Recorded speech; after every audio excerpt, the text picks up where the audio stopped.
Welcome back to WhisperDark. Tonight's story is about a girl named Jess. She was 19 years old. She babysat to pay for college. She had been doing it since she was 16. She was good at it, reliable, careful, the kind of girl parents trusted on sight. On the night this story takes place, she was hired by a family she had never met before. She should have asked more questions. She didn't. The call came on a Thursday evening in October. Jess was in her dorm room studying when her phone rang. Unknown number. She almost didn't pick up, but she had posted a babysitting listing online the week before and assumed it was a potential client. She answered. The woman on the other end had a warm, pleasant voice. She said her name was Mrs. Carroll. She said she had found Jess's listing online and wondered if she was available that Saturday. 2 children, twins, 7 years old. The house was in Millfield, about 20 minutes from campus. The pay was generous, $80 for the evening. Jess said yes. She did not ask for a reference. She did not ask how the woman had found her specifically. She wrote down the address and ended the call. She told her roommate she had a babysitting job Saturday night. Her roommate said great.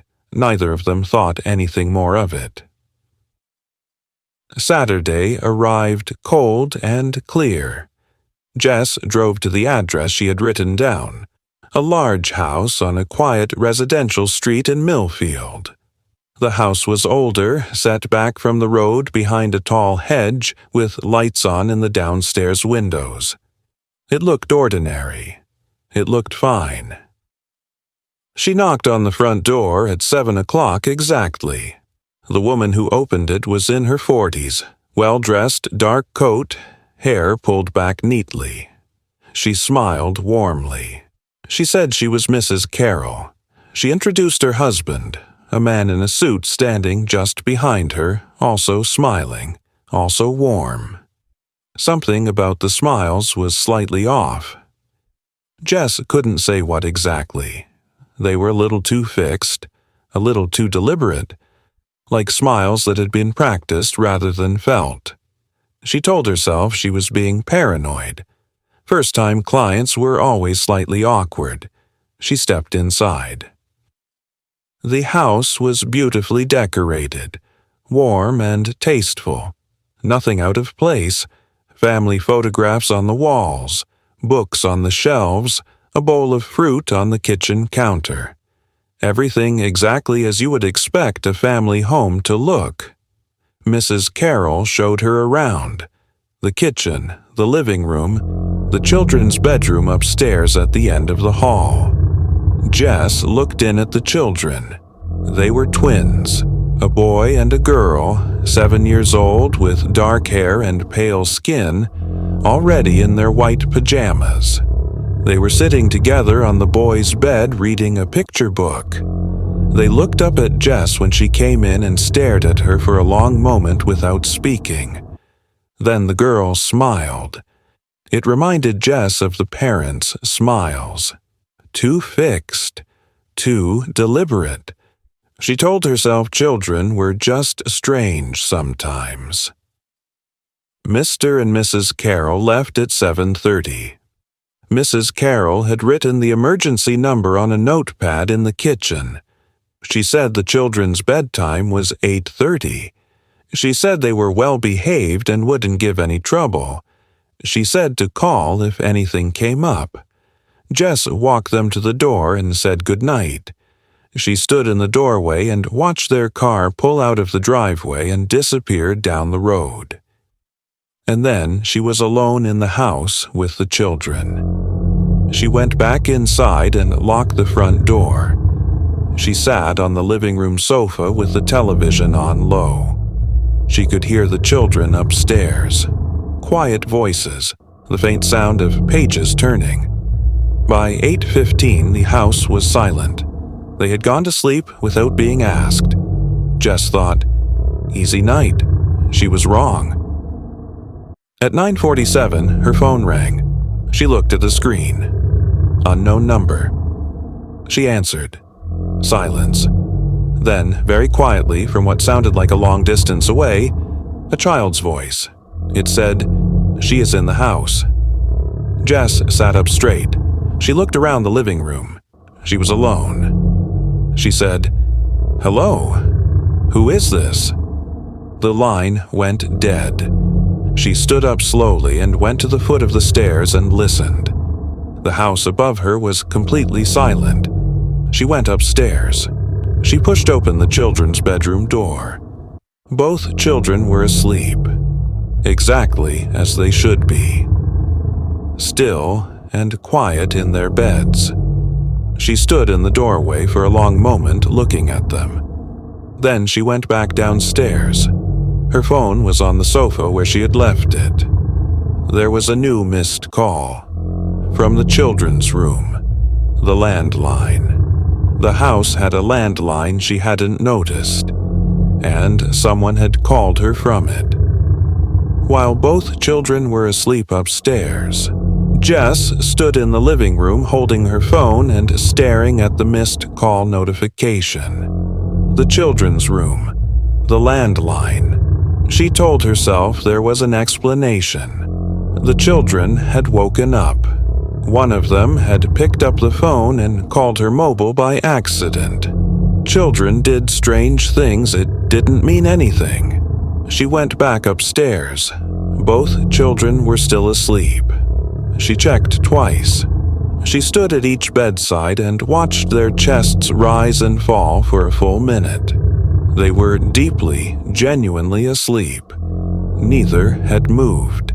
She found the landline phone on the wall in the hallway outside their room. She picked up the receiver and looked at the call history display. The last outgoing call had been placed at 9:47 p.m. to her mobile number. She put the receiver down. She went back downstairs and sat on the sofa and did not move for a long time. At 10:23, the phone rang again. This time, it was the living room landline. A second phone she hadn't noticed on the small table beside the armchair in the corner. She stared at it. It rang 4 times, 5 times. She picked it up. Silence again. Then the same child's voice, same distance, same flat tone. It said, "Don't go upstairs." Jess said nothing.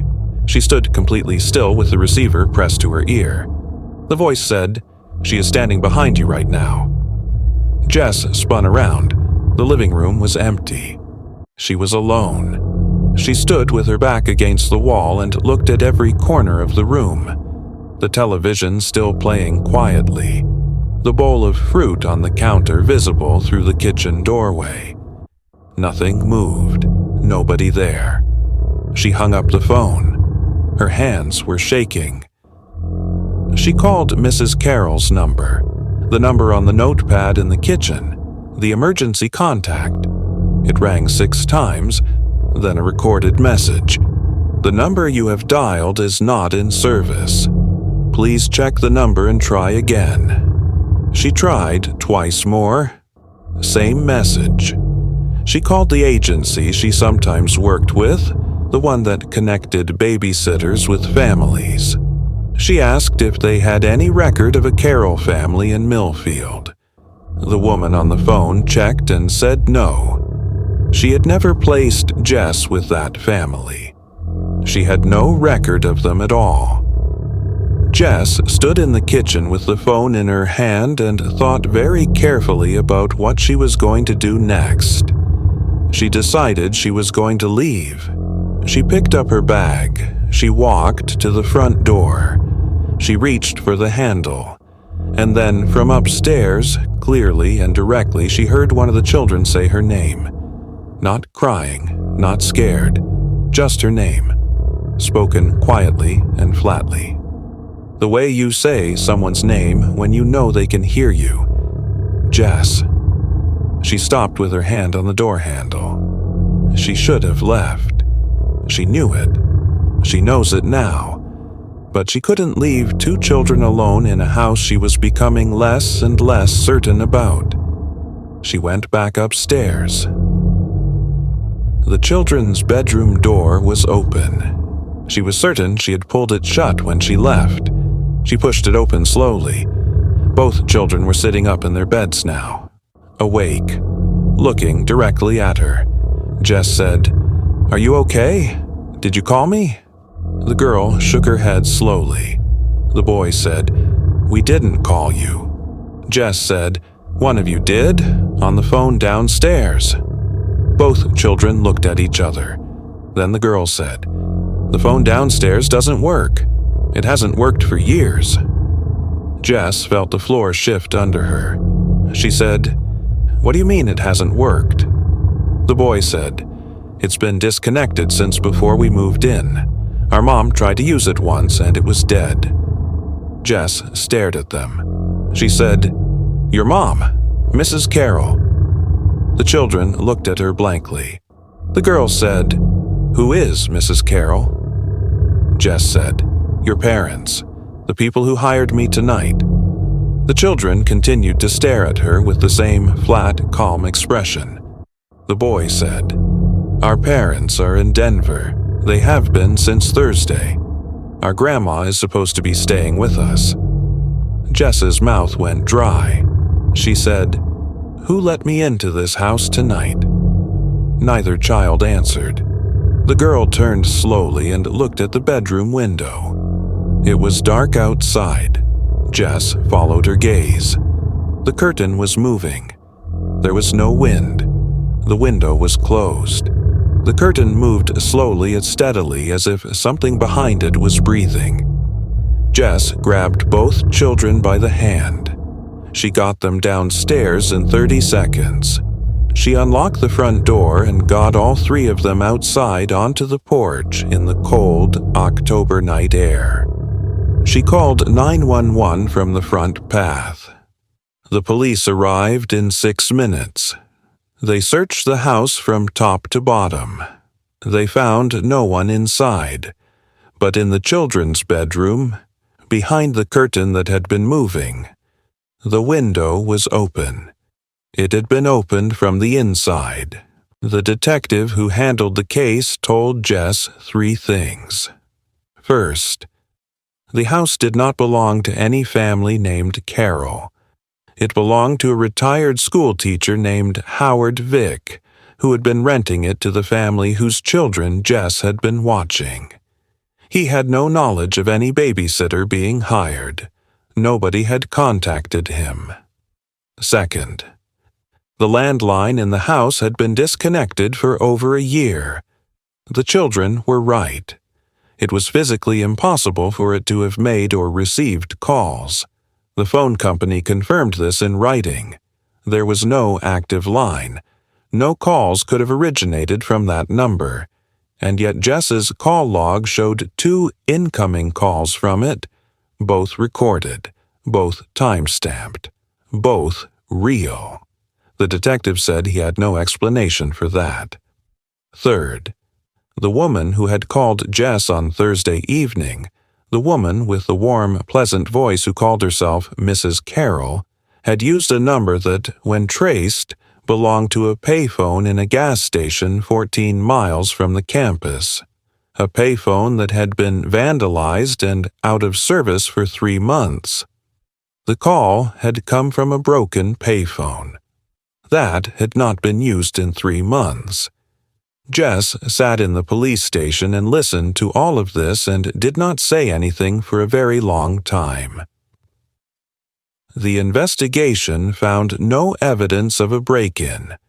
Every door and window in the house had been locked or latched, except the one in the children's room, which had been opened from the inside, as if someone inside the room had opened it to leave. The window was on the 2nd floor. There was no ladder, no marks on the exterior wall, no footprints in the garden bed directly below it. Whoever had been in that room had not left through the window, or had not left at all. The children's parents flew back from Denver the next morning. They had been in Colorado since Thursday, verified by flight records and hotel receipts. They were horrified by what had happened and deeply grateful that Jess and their children were safe. They told the detective they had arranged for their neighbor, a retired woman named Greta, to stay with the children while they were away. Greta had confirmed she would be there by 6 p.m. Saturday. The detective asked where Greta was. The parents didn't know. They had called her Saturday evening and she hadn't answered. They assumed she was already at the house with the children. The detective sent officers to Greta's address. She was at home. She had never left. She said she had received a call Friday evening from a woman claiming to be the children's mother, telling her the arrangement had changed and that a babysitter had been hired instead. She had been told not to come. The call had come from the same number as the call to Jess. The broken payphone. Someone had called them both. Someone had removed the real caretaker and put Jess in her place. And nobody knew why. Jess has one theory. She thinks whoever orchestrated it needed someone in that house on that specific night who would not know the family, who would not know the layout, who would not know which phones worked and which didn't, who could be called from a disconnected line and believe it, who could be warned and still not leave. She thinks she was chosen because she was a stranger, because a stranger would stay longer, would second-guess herself more, would not trust her own instincts as quickly as someone who knew the house. She thinks whatever was in that house that night needed time. She doesn't know time for what. She doesn't want to know. The case remains open. Mrs. Carroll was never identified. The voice on the broken payphone was never traced. The open window was never explained. The calls from the disconnected landline were never explained. The children told the detective one more thing that was not included in any official report. Jess found out about it 6 months later from the children's mother, who called her to check in. The detective had asked the children if they had seen anyone in the house that evening before Jess arrived. The girl said yes. She said a woman had been in the house when they came home from school, sitting in the armchair in the living room. The girl assumed it was Greta. The detective asked what the woman looked like. The girl described her. The detective showed the girl a photograph of Greta. The girl said no. That wasn't her. The detective asked the girl to describe the woman again more carefully. The girl said she had a warm, pleasant face and dark hair pulled back neatly. She was wearing a dark coat. She was sitting in the armchair and smiling at them when they came in. She said the woman had said, "Your babysitter is coming tonight. Be good for her." Then she had gone upstairs. They had not seen her again. That is Jess's story. She no longer babysits. She changed her phone number the week after it happened. She took down her listing. She graduated last spring and moved to a different city. She still does not understand why she was chosen. She probably never will. But there is one detail from that night she thinks about most. More than the calls. More than the curtain, more than the open window. It is the moment she stood at the children's bedroom door the second time, when both children were sitting up in bed looking at her. She had asked them, "Did you call me?" And the girl had said, "We didn't call you." What the girl had not said, and what Jess only realized much later, lying awake at 3 a.m, months after it happened, was anything like "No, of course not," or "We were asleep," or "We don't even know your number." The girl had simply said, "We didn't call you," as if she knew exactly who had. Thank you for being here tonight. New story every week on WhisperDark. Subscribe. Hit the notification bell. And if someone calls you from a number that shouldn't be able to call, don't answer. Sleep well, if you still can.